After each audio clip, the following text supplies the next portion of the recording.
Hi, writer friends, and welcome to Right Away After Party. I am Nick, And I'm Kath. and we were just discussing how you pull a story from you if it hasn't just like been gifted to you. And I think Kath was going to talk next about possibly pulling stories from you, and it may not be like what we imagine it to be. I don't know. Let's see what you say. I I was listening to you and thinking what I did during my first attempts at writing.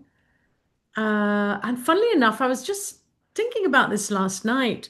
Mm, I remember belonging to a writers group when I lived in South America, and it was full of American women mostly, a lot older than I was. I think at the time I was in my late 20s, and they were all probably my age now.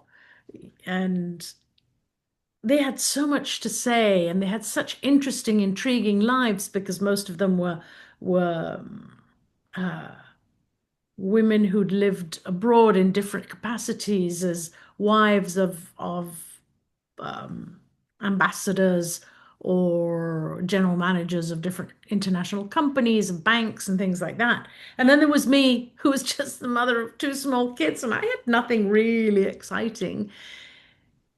So I would write these little stories from my childhood, which was kind of idyllic, I suppose, because it was nothing really amazing that happened in the sense that there was no real drama. Uh, we had a very happy upbringing, and so it was all rather, in a way bland, because I think in a story you do need that tension, that mhm. tension. I suppose I could have written about, that's interesting. I've never written about when I was raped and what happened afterwards. Maybe that would be a story to pull out from me because I know that I do remember um, the day after. I never told anybody. I never told anybody until I was in my late 40s, probably. Wow.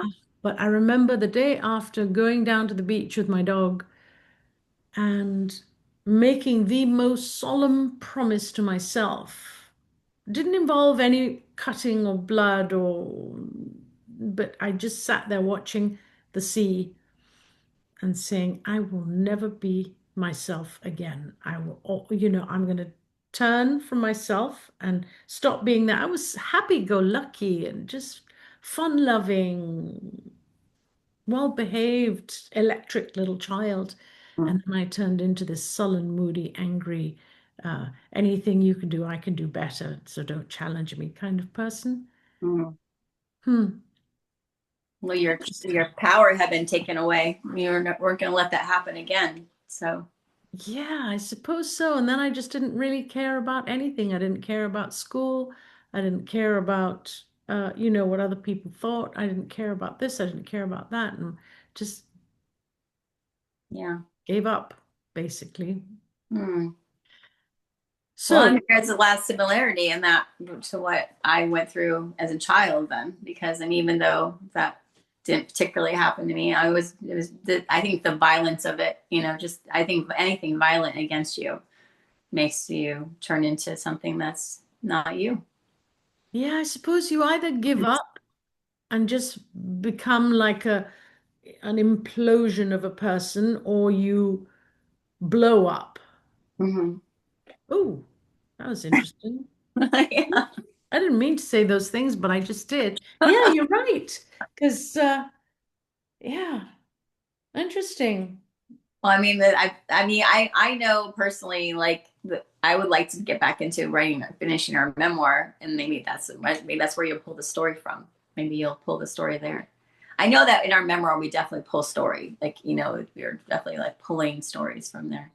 Yeah, it's So very interesting you say that because we might have to discuss this in the next episode because the time absolutely, because we only have 18 seconds. come back for the next episode and see what we make a plan to do in the next All right, coming writer days. friends, we love you, and subscribe and like our channel. See you See you next next episode, time. episode Right. 3.